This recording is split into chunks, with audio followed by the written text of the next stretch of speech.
Okay. So, got everything set up, tones, and okay. So, welcome to our November 20th of 2025 new moon in Scorpio. So, as we talked about, before I started recording, different ones of you have mentioned just how energies are, how we're getting hit with so many different things, and yet we're still in some wonderful positive places. And like you mentioned, LaDonna, Pam Gregory talking about some wonderful stuff and the energies coming out for 2026, and that's actually very, very accurate. If you can stay above all the stuff, I mean, imagine that we're all floating in the ocean.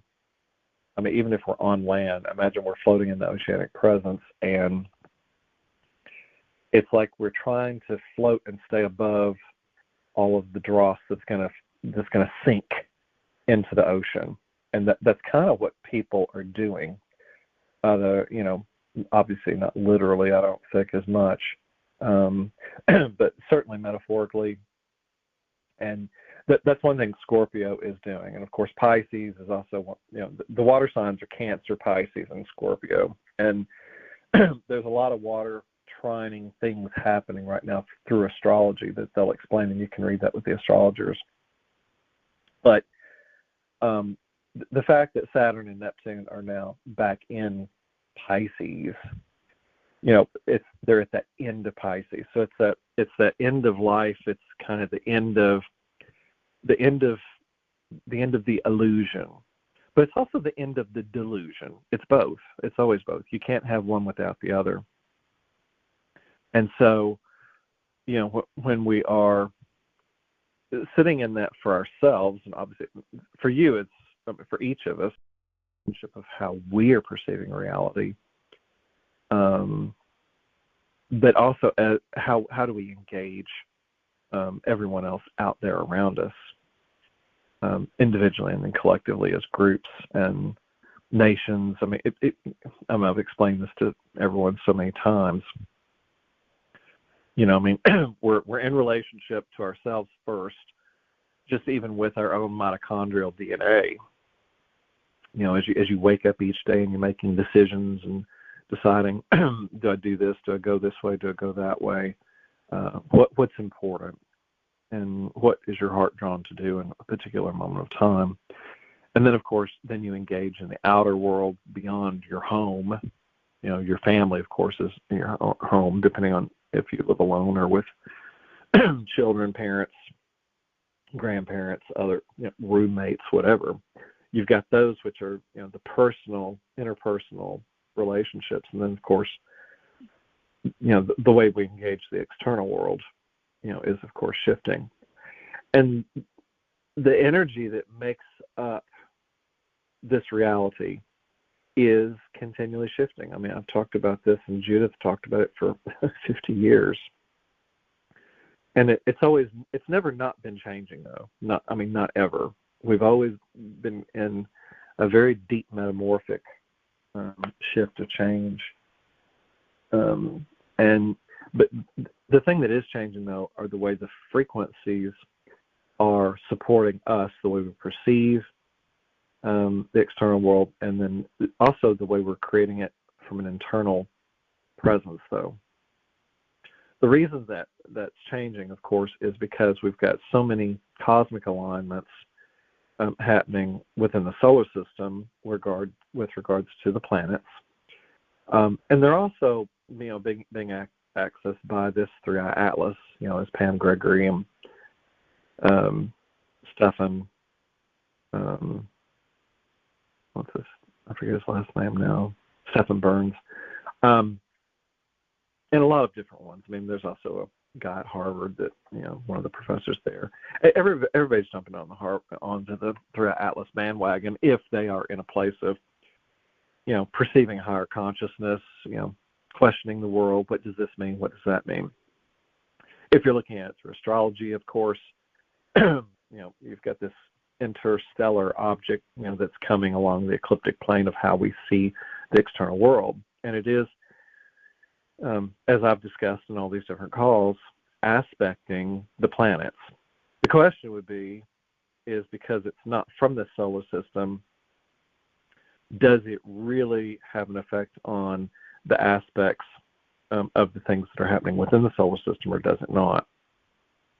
And of course, I think most more awakened astrologers are under the assumption, and they're going under the guise that yes, we do think it's creating cosmic awareness and awakening within us, and I do think that's true.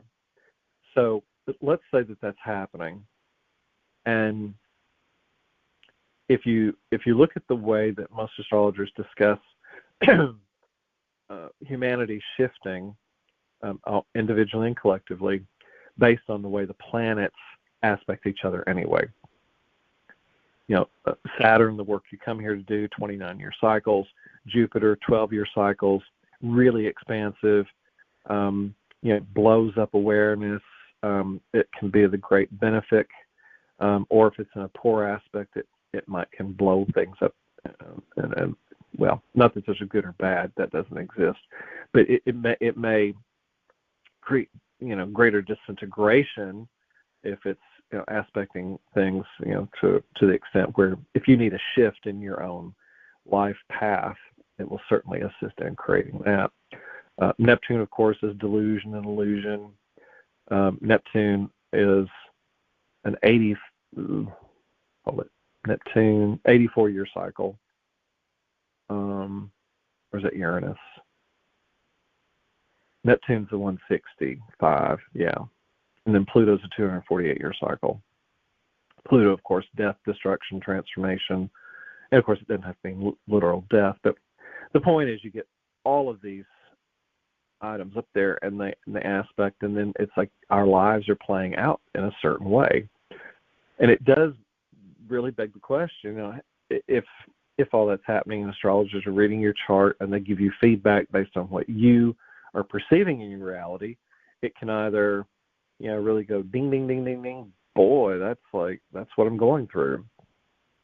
And then of course, when you're looking at the vastness of your soul expression through the progression, all your soul contracts, where you at, as you go through an awakening process, you do come to 0 point. And I think that what's happening collectively, we're all coming to a collective 0 point. Even though all of there's still things happening in people's lives, and there's always going to be things happening in people's lives. But I do think because Saturn and Neptune, Saturn structure, Neptune the dream, delusion, whatever, moving into Aries again in February 2026. On the eclipses, and I've mentioned this before, I don't even have my sheet up, the spreadsheet. This is all in my memory just from studying this stuff so much. We're really going to be creating the new beginnings in 2026, and it's not just in February. Obviously, that's when everything comes to 0 point, and I say 0 point because that's the alpha omega point of the zodiac. It's how we perceive ourselves individually and collectively in the world. Aries is the new beginning. Pisces is the end. So, to get from here to there, and it's flying. We're already on November the 20th now with this moon, and all of these shifts. Actually, let me pull up my sheet just to remind myself. I want to say the date, February somewhere around the 14th. I just don't remember. That's the other thing that I just keep forgetting certain things. But in certain things, it doesn't matter to have to always remember and keep. But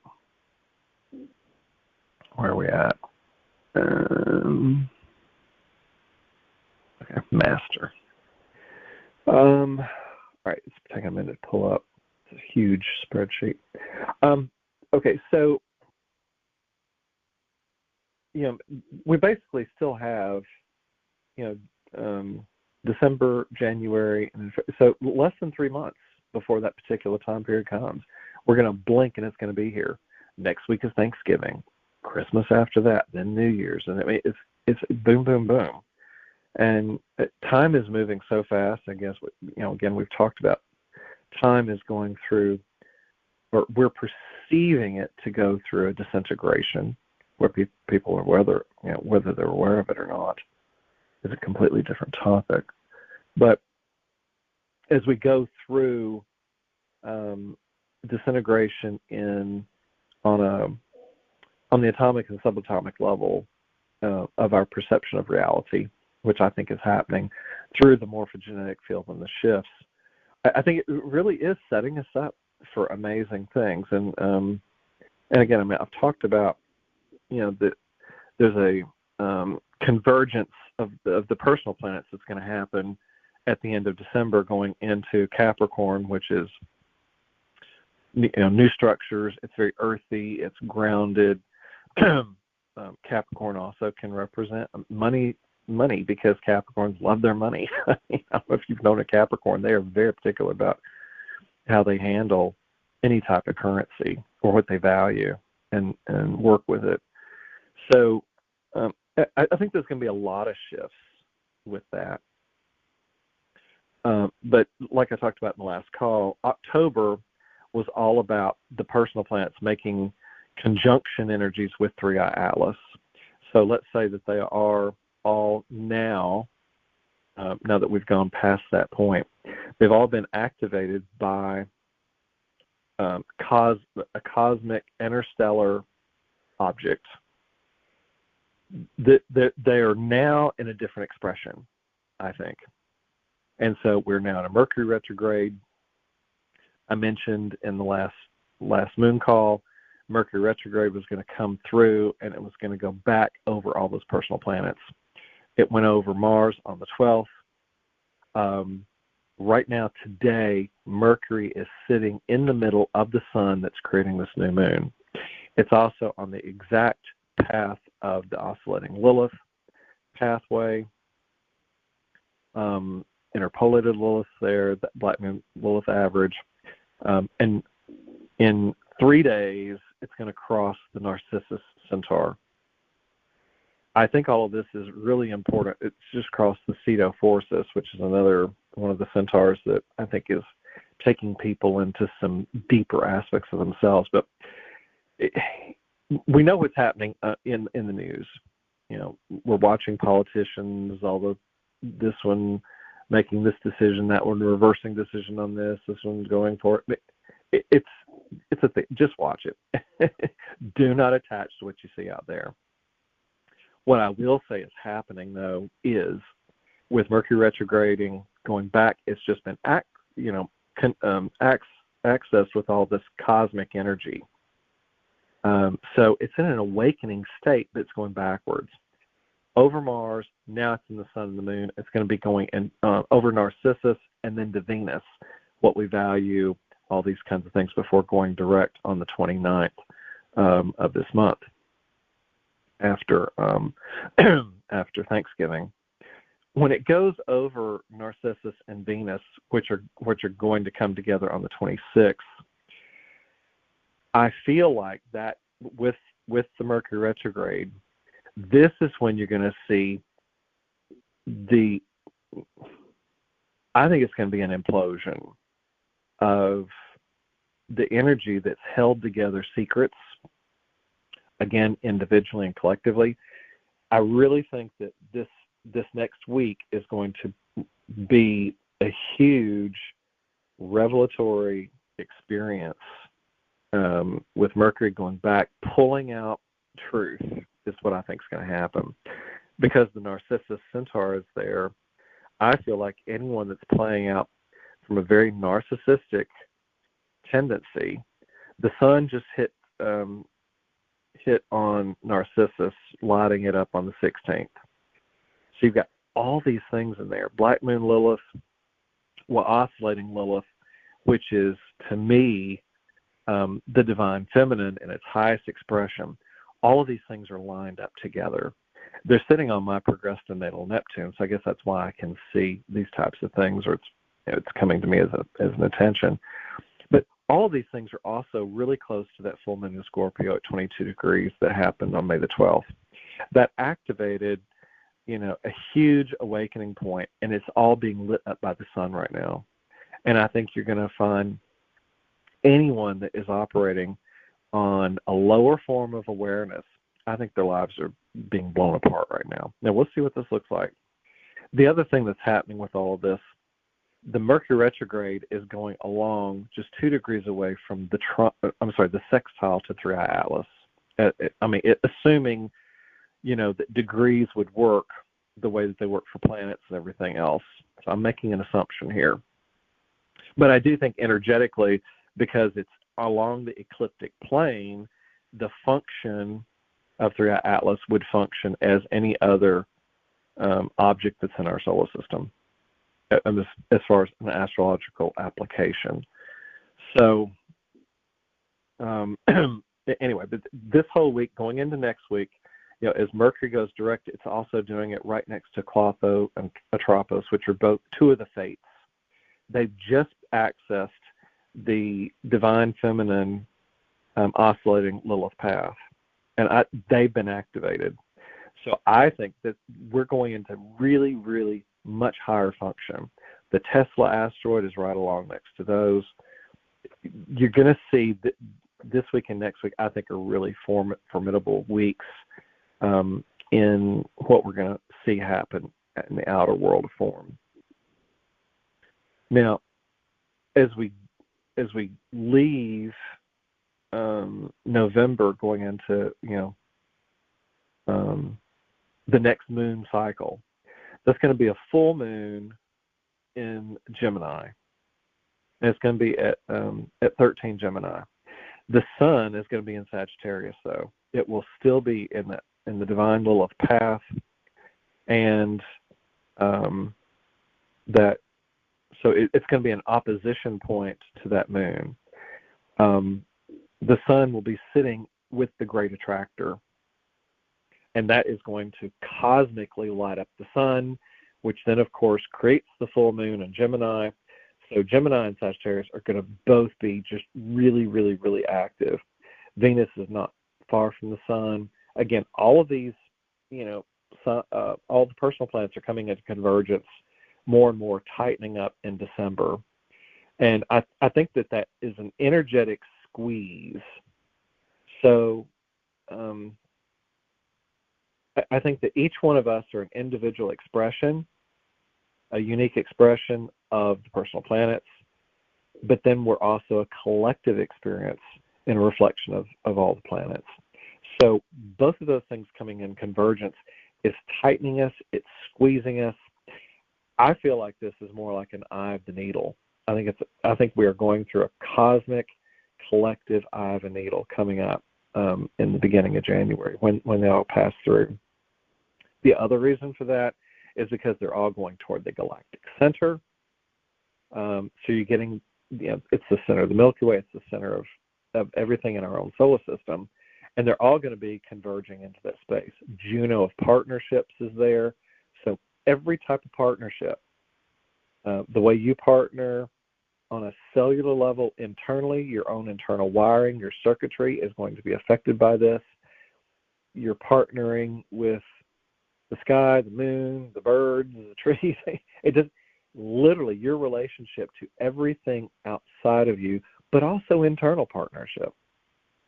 How are you partnering with God? However you perceive God to be. That's why I think this is such a huge crescendo building up going into 2026. And I think it really speaks to Pam Gregory's, her understanding of what she feels is that, well, a lot of them are in that space. I mean, we really are going through a renewal that we've never done in this lifetime. That's what I think all of this is really doing. And so the reason this particular moon is important, though, and I don't want to undertalk this particular moon, because we're always supposed to be in the present moment wherever we are. We definitely don't want to project too far in the future. I do think it's important to know where we're going, certainly. But the fact that it's a moon in Scorpio, and Scorpio and it's just 2 degrees away from that full moon in Scorpio back in May the 12th. So this moon is tied to that time period, and it's taking us literally. It's almost like when you take all these energies as a convergence. You've got the sun creating the moon. On the previous moon cycle, it was on. Narcissus, I think, it's a chance to heal anyone's distortion tendency if they're in a narcissistic expression. Now we'll see if that works for some world leaders. So, I mean, we can certainly work with this on a personal level. But we can also observe it and say, well, what's going to happen on a global scale? Is this really going to, make a shift for things? I would say because Mercury's retrograding over it, I would say so. And it's not a coincidence that Mercury's retrograding right before all of these things or as they're converging further and further closer to themselves. And yeah, so I mean, I guess there's not really much more to say on that particular topic except for the fact that right now we're in the middle, smack dab in the middle of the Mercury retrograde. So as we sit in this moon, if you turn off all the external world, turn off the television, I don't care what Donald Trump's doing, I don't care what Netanyahu's doing, I don't care what Putin is. I mean, it doesn't. They're playing out whatever they're going to play out. But if we're invited to go in on a personal deep dive, and if people are in a place to go into really deep meditation, I think that we're in a place to not only shift ourselves, but to shift the field, to really shift the morphogenetic field. There's no separation between us and the field, and I think from that standpoint, this is really our opportunity where we take our power back. And it's not power over, it's just power of presence. And I think we're still learning and re-remembering what that means, how to be present, how to be here, and create just as a presence. And it's the most non-logical thing because it's not what we're taught to do. We're taught to always be in an action, but you want to be in an action from a deeply heart-centered space where spirits, the larger essence and presence is working with you to create your actionable response. So you're responding to the external world through heart coherence, and that is not necessarily something that most people, they're just not in that space because they're still in reactive conditioning, because that's the way the external world has worked. That's the false reality. It's the false programming. It's the distortion. And as you watch the distortion continually disintegrate, again, don't attach to it. But we really are creating.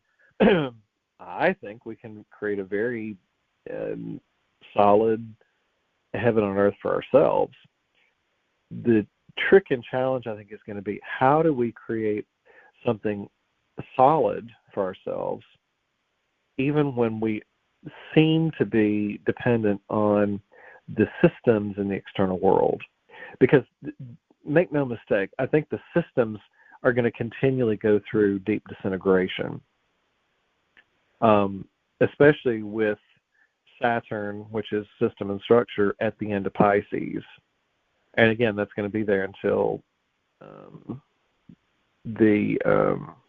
actually, let me pull it up. I've got my sheet now. I want to say it's February the 14th. Saturn goes into Aries on the 13th. Yeah. And Neptune has already gone into it. Neptune went in January 26th. Yeah. But Saturn comes in and basically meets it then. by the 13th. And then by the 17th, we are into the new moon solar eclipse. So again, I mean, I really think that that's when all the new beginnings are going to start taking shape. So imagine that for the next, and that ends up being just basically 3 months away. So whatever we're doing now, I think is an exercise in how do we continually release any of the lower mind that wants to stay stuck, either, talking about family, friends, how are we engaging the external world? And to remind you as well, that one image that I've been using for the 3-Atlas path has 3-Atlas leaving the ecliptic plane in our solar system like around the 12th. So, and that's right after the eclipse. So we're going to have all this cosmic awareness at a bare minimum until then, unless something changes and they 3-Atlas may change. It may, who knows, maybe it'll sit here and stay in the solar system. I have no idea. It really is kind of uncharted territory. And I think they're making an assumption based on what these comets or comet-like things do. But, I mean, let's say we really are in a new space. Neptune and Saturn change structure, and they're in Aries. So if they release the old structure in Pisces, I mean, there's nothing that's off the table in as far as our potentiality of creation, because Neptune is a 160-year cycle, Saturn's 29. I mean, that's huge. That's a huge shift of energy, and so we really could be in a place of creating beginnings of things in perception that we've never perceived of. It could be an awakening within scientific awareness that scientists maybe are on the verge of breakthroughs, and yet it really comes forth when Saturn gives structure to Neptune, the delusion in Aries, coming up with those eclipses. I mean, I really think that the beginning of next year is just going to be huge. And that's not to take away from this particular now moment either. It's just, I guess I go into all of this just to say how powerful this particular moon is, because it's an internal event. The other thing, Scorpio really rules, death, taxes, sex, good sex, bad sex. It's all, anything as sexual expression is coming up for renewal. But it's the other reason that the Epstein files are now supposedly going to be released. Yeah, we'll see what that looks like. I'm sure most of it's redacted. They're going to do like they do everything else and cherry pick. Or not. Maybe there's so many things aspecting this particular moment of time that, and let me see, I want to say Uranus is in a certain aspect. I don't remember what it is. I don't remember if it's quincunxing or if it's, no, actually I think it may be part of the trine. Either way, the astrology that's out there is really setting up for some shocking, revealing things. And, Judith used to say, and I mean, I've always, said this too, you can't give away something you don't own, individually or collectively. And the fact that, we're going to have to go own all of this sexual distortion. And not that there's anything for us to do, but I do think that people are going to have to bear witness to how the dark, through the patriarchal structures that have affected the planet, it really created some awful distortion in creation. And it's not just a Jeffrey Epstein. I don't know if many of you watch, NPR, PBS, public broadcasting news and stuff like that. But they're really turning their awareness to things like in Darfur, the Sudan. I mean, Africa is one of the most awful distortions with regards to sexual expression. It is so animalistic, and we don't really have a good understanding of that here, because those people are living it. Like, I mean, it's pervasive in their awareness. I mean, it is pure fight or flight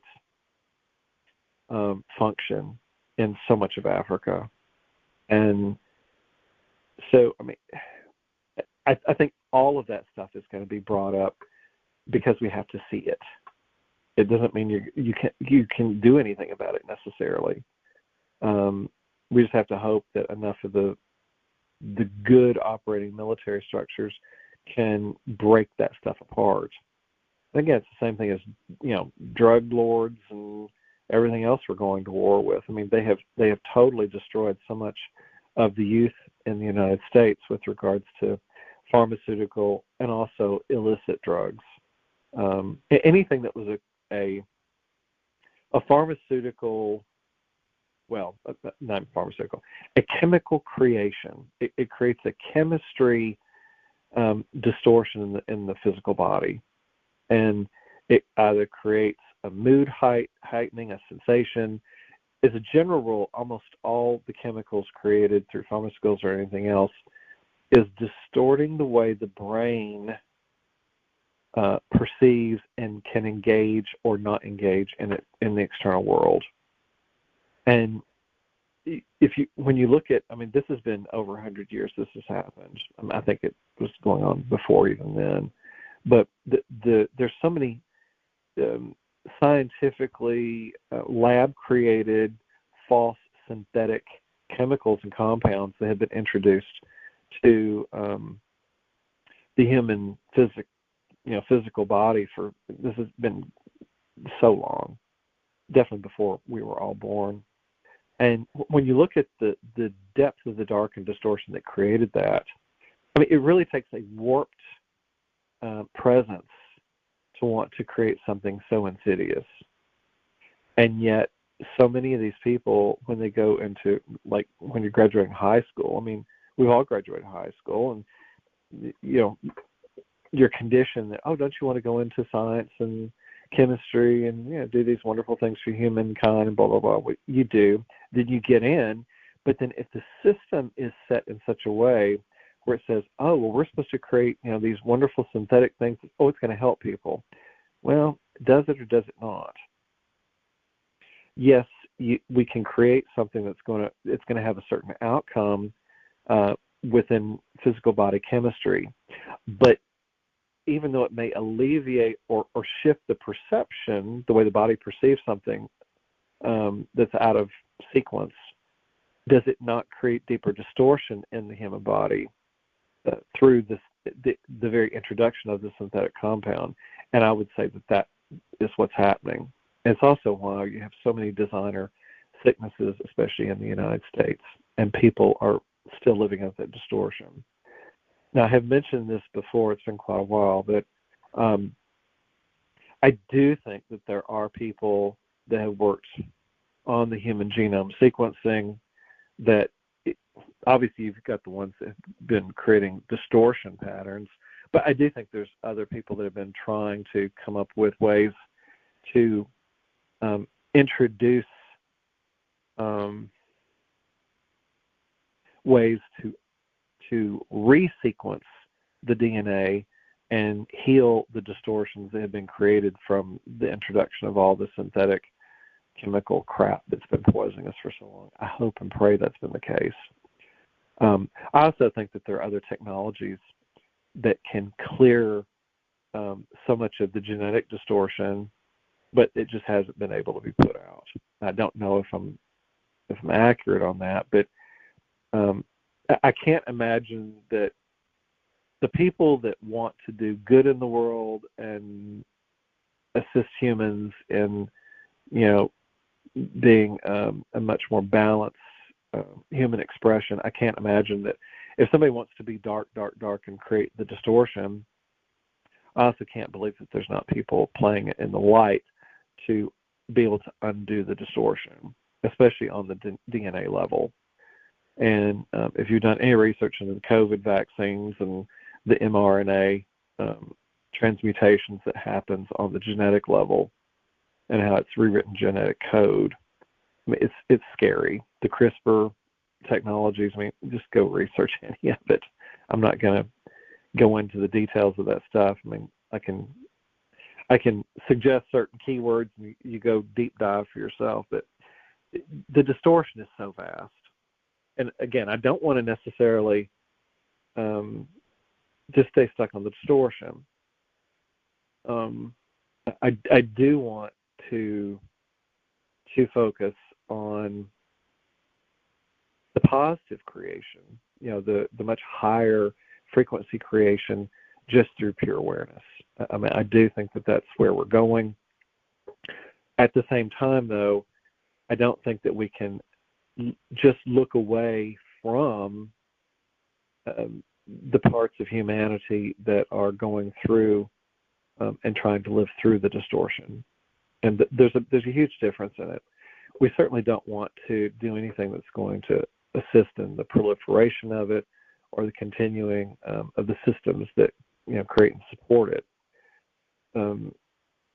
But there's been something, especially in the United States, we don't want to pay attention to something that doesn't affect our immediate world. We would just rather not see it. And there's something about staying comfortable in that space. But then there's another thing where the souls, and there's many souls that do this, they travel all over the world and they dive into attempting to make real change within some of these systems that are living out deep distortion. Especially the sexual distortions, enslavement patterns, in all these other countries that are way worse than ours. And again, we're still in enslavement patterns here. I do think when Saturn and Neptune go into Aries at the beginning of the year, the enslavement systems, I think, are going to shift. I mean, I could be totally wrong with that too, but I don't see how they cannot, because it's Aries, it's new beginnings, it's there's all these wonderful things happening. Pluto again is at the early degrees of Aquarius. Pluto is sextiling Neptune and Saturn as they go through these things. Of course, it's tighter degrees or lesser degrees because Pluto doesn't move much. I mean, Neptune is really slow to move. Saturn's going to move a little bit more, but all those things are still going to create shifts. And I do think that once that happens, that Pluto will be working in a very positive transformational way with those structures for evolution. So what it's going to look like in form, I really don't know yet. The main thing with this moon, though, of course, I realize I'm going kind of in a lot of different places with this, but what I'm trying to give you is bigger picture dynamics with the way that this stuff is going to play out. Well, I don't know how it's going to play out in specifics, but I guess to give you a larger framework and awareness of how much the shifts are going to happen, I think. So, yeah, and because this moon is in Scorpio, it really is, I think, a deep emotional transformation that's happening. So, depending on where we are, I mean, that's one thing. If someone's on the planet, I don't think that they are immune to, these systems and shifts and changes. I mean, I really think that even the politicians or the big business people that are in control of everything, I don't see them, not being, affected by the energies. I will say this though, and Judith and I used to talk about the depth of the dark and its control mechanisms and the tentacles, that it had in into people, and its capacity to keep a human really from playing out in their highest expression. And again, I don't want to focus on the dark, but there's no separation between us and anything or anyone. I mean, even the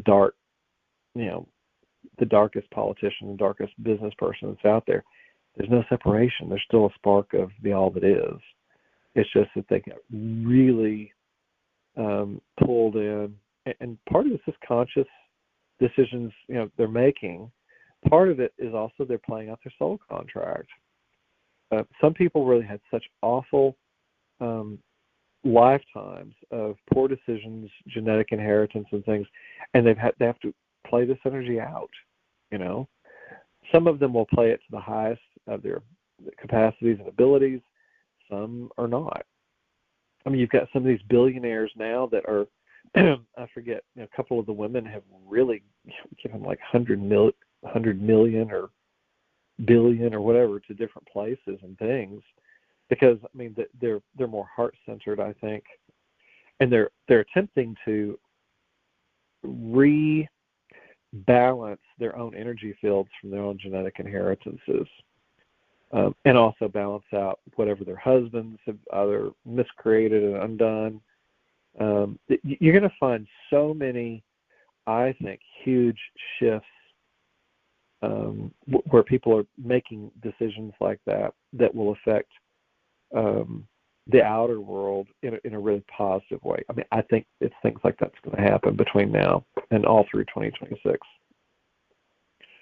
And of course, that's only the beginning of the shift and the change. I mean, by no means does it mean that all of the dark's going to go away. It just doesn't work that way.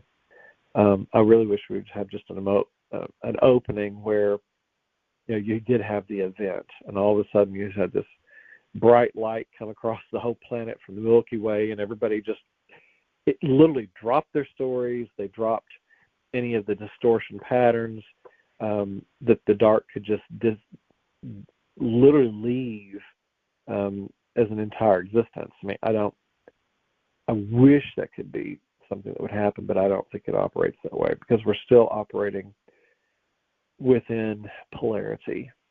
And as long as polarity is still in that space, I mean, I think it's going to keep us grounded here in dealing with the distortion.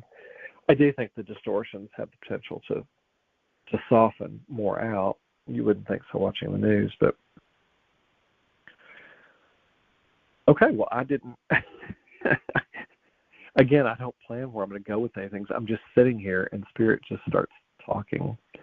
I look at the map and the astrology and say, what's going on here? And then it's like, whoop, there we go.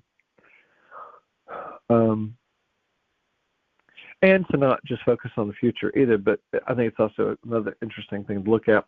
The next Mercury retrograde pattern is going to be during the eclipse, the next eclipse, February 17th to March the 3rd. And it's going to be in Pisces, again, a water sign, So we're going to be doing, but it's going direct when it goes into the eclipse, and it retrogrades in the middle of the eclipse window. So I think that's going to be an interesting thing that's happening. And it's just on the other side of Saturn and Neptune in Aries. So those energies are going to be interesting, I think. Venus will also be part of it. The sun's coming up. And Mars is behind the Venus and the sun at that point. I forgot to see that. Okay. So I don't know if that I don't know if that helps you. Again, I mean, I know so many people are feeling just exhausted over the energies. It's a lot to process. It really has been just so much.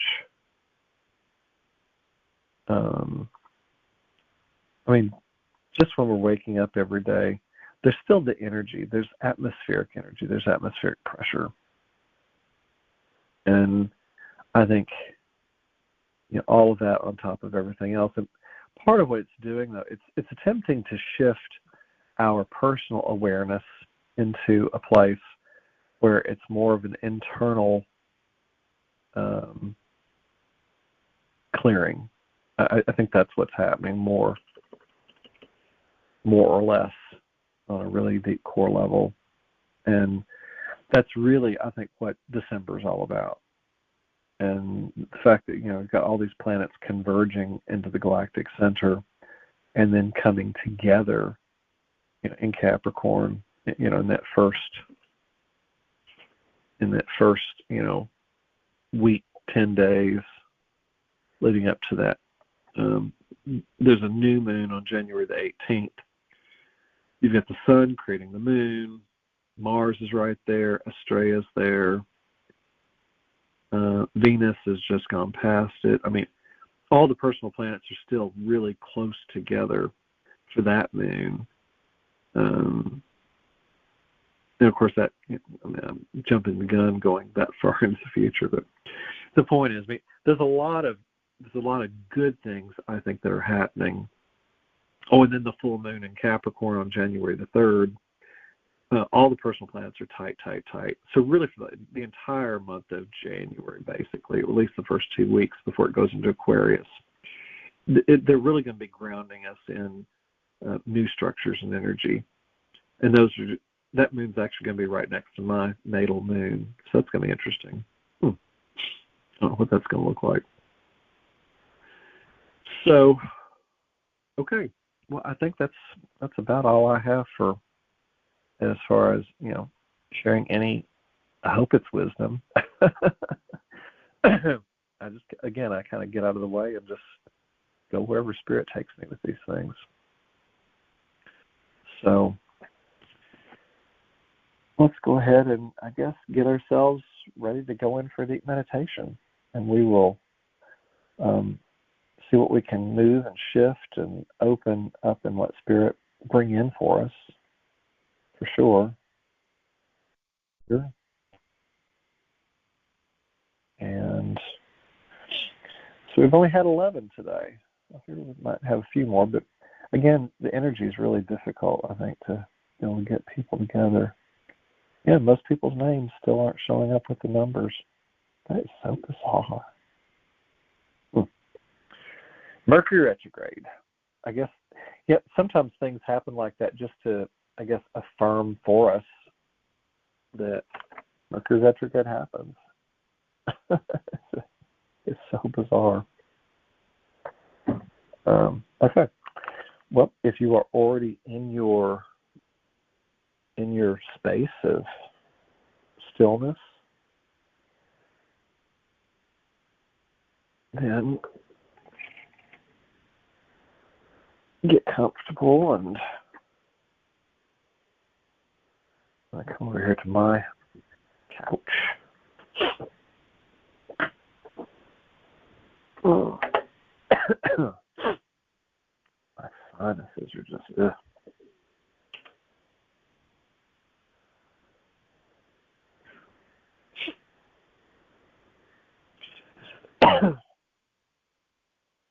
So, as we go in and do our,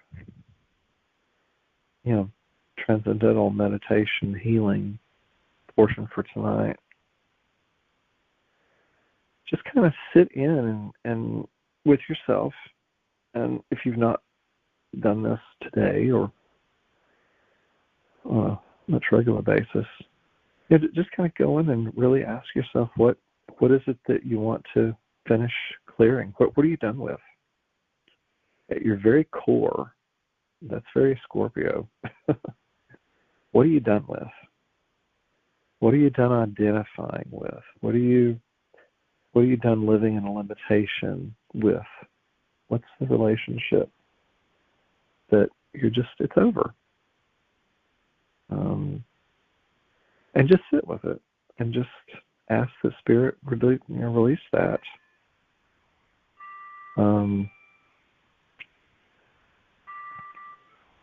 It really is a perfect moon for that. New moons, new beginnings. And Scorpio really has the It's the capacity to go all the way to your core. And I think that's why this particular moon is so powerful.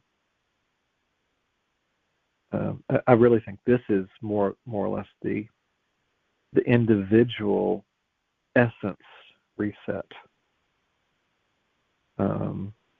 It has the capacity to realign us with our deepest essence of creation and presence. Yeah. So if there's any dynamic, any people in your life, it doesn't matter what it is, that you don't necessarily go to a place where you think you have to do anything to release a relationship with something or someone. Sit in it and say, what can go? And how can Spirit just release it for you? Actually, you're doing the releasing. Spirit's not really doing anything. You're aligning with Spirit.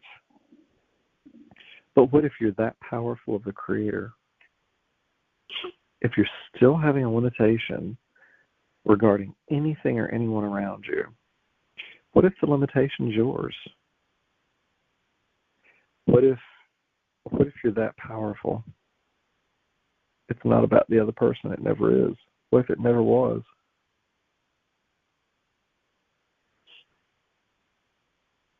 What if you're literally like you could just flip a switch and you go from one reality to the next? But in truth, that's always true.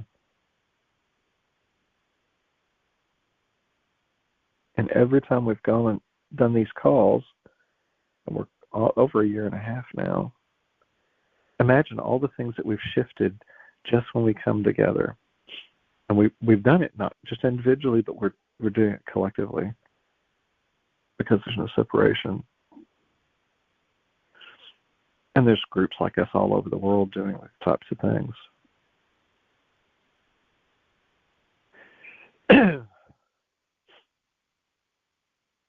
So just get still and we'll go in. And just imagine Divine Presence just literally beaming from the very core of yourself and out, and just encompassing the entirety of your earthly expression, all your humanity.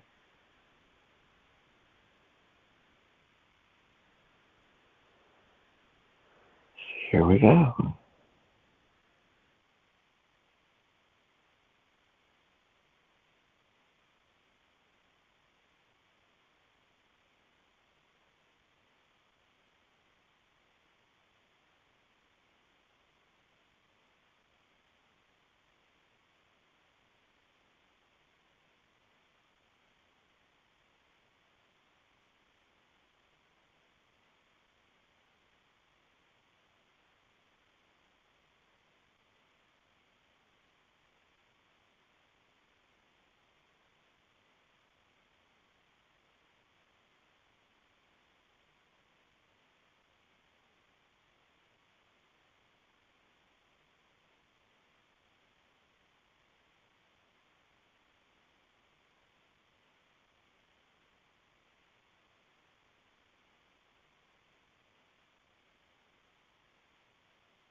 Okay, everyone. I think we've gone into a really good core level, so you're welcome to stay on the call and stay in this energy as long as you want. So, thanks for coming and joining with us as a group tonight. And I hope y'all really are able to ground some new beginnings with this and heal anything in your cores. So I'll go ahead and stop the recording part and everything. But, okay, much love and many blessings.